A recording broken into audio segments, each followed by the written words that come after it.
एक बार गौतम बुद्ध वृक्ष के नीचे अपने शिष्यों को प्रवचन सुना रहे थे। तभी एक शिष्य अशांत मन से बुद्ध के पास आया और बोला, हे महात्मा, मैं अपने घर वापस जाना चाहता हूँ। यहाँ आश्रम के सहपाठी छात्र मुझसे अच्छा व्यवहार नहीं करते, मुझसे बात नहीं करते, मेरी गलती पर उपहास करते हैं। बुद्ध ने कहा कि वे कौन ऐसे विद्यार्थी हैं जो तुम्हारे साथ अच्छा व्यवहार नहीं करते, उन्हें मेरे पास लेकर आओ। तब विद्यार्थी अन्य 3 शिष्यों को बुलाकर ले आया। बुद्ध ने उन तीनों से पूछा कि आप इस विद्यार्थी के साथ बुरा व्यवहार क्यों करते हो? यह तो आपको आश्रम में नहीं सिखाया गया है। तब उन तीनों ने कहा कि हे महात्मा, जब ये विद्यार्थी नवीन प्रवेश में आया था, तब हमने आगे बढ़कर इसका स्वागत किया, इसका हर काम में सहयोग किया, इसे अपना मित्र बनाया, परंतु इसने हमारी विनम्रता को कुछ और ही समझा।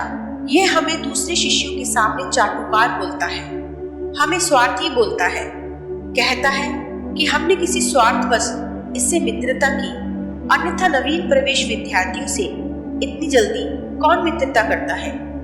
ये हमारे विनम्र स्वभाव को हमारी मूर्खता कहता है, इसलिए इस अहंकारी की मित्रता का हमने त्याग कर दिया। और जब दूसरे विद्यार्थियों को इसके व्यवहार का पता लगा तो उन सभी ने भी इसका तिरस्कार कर दिया। दोनों पक्षों की बातें सुनकर बुद्ध ने सभी को अपने पास बिठाया। तब बुद्ध अपनी कुटिया में गए और एक रस्सी लेकर आ गए। तथागत के हाथों में रस्सी देखकर सभी शिष्यों को हैरानी हुई। बुद्ध अपने आसन पर बैठ गए और उन्होंने रस्सी में एक के बाद एक गांठ बांध दी। इसके बाद उन्होंने शिष्यों से पूछा कि क्या ये वही रस्सी है जो गांठ बांधने से पहले थी? इस प्रश्न के जवाब में एक शिष्य ने कहा कि तथागत, इसका उत्तर थोड़ा मुश्किल है, ये हमारे देखने के तरीके पर निर्भर करता है। एक तरह से ये वही रस्सी है, इसमें कोई बदलाव नहीं है। तभी दूसरे शिष्य ने कहा, इसमें 3 गांठें लगी हुई हैं, ये पहले इस रस्सी में नहीं थी, इसमें बदलाव हुआ है, यह कह सकते हैं। कुछ शिष्यों ने कहा कि मूल रूप से रस्सी तो वही है, पर उसमें बदलाव आ गया है। शिष्यों की बातें सुनकर बुद्ध ने कहा कि आप सब सही बोल रहे हैं, अब मैं इन गांठों को खोल देता हूँ। ये बोलकर बुद्ध रस्सी के दोनों सिरों को खींचने लगे। बुद्ध ने पूछा कि क्या इस प्रकार रस्सी की गांठें खुल जाएगी? सभी शिष्यों ने कहा कि नहीं, ऐसा करने से गांठें और ज्यादा लग जाएंगी, इन्हें खोलना और अधिक मुश्किल हो जाएगा। बुद्ध ने कहा, ठीक है, अब ये बताओ, इन गांठों को खोलने के लिए हमें क्या करना होगा? शिष्यों ने कहा, हमें इन गांठों को ध्यान से देखना होगा, जिससे हम जान सके कि इन्हें कैसे लगाया गया। इसके बाद हम इन्हें आसानी से खोल सकते हैं।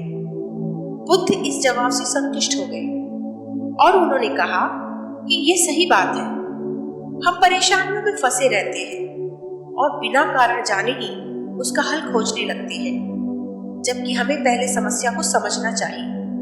जब समस्या की समझ हो जाती है तो वह अपने आप ही सुलझ जाती है।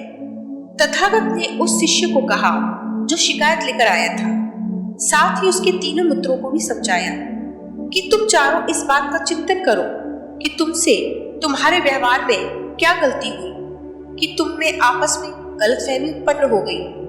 उन बातों, उन क्षणों का चिंतन करो जिससे एक दूसरे के मन में बुरी भावनाएं उत्पन्न हुई। जब ज्ञान हो जाए तो अपने व्यवहार में परिवर्तन लाओ। किसी का दिल दुखाया है तो क्षमा मांगो और क्षमा करो भी, तभी मन की गांठें खुलेंगी और समस्याओं का हल निकलेगा। तथागत ने शिष्यों को ऐसा ज्ञान दे दिया था जिससे उनके जीवन में परिवर्तन आना निश्चित था और मन को शांत करने का यह उपाय भी अद्भुत था।